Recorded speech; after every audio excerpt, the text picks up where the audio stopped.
The bus was heading north to Humboldt State University for a tour, while a Fedex tractor-trailer was heading south.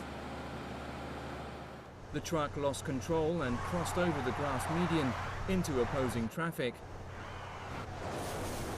The truck driver tried to avoid a Nissan Altima, which was involved in the crash, before smashing into the bus. The truck smashed head-on into the bus. The collision caused an explosion and set the vehicles on fire. At least 9 people, including the drivers, were killed in the accident and 32 were injured.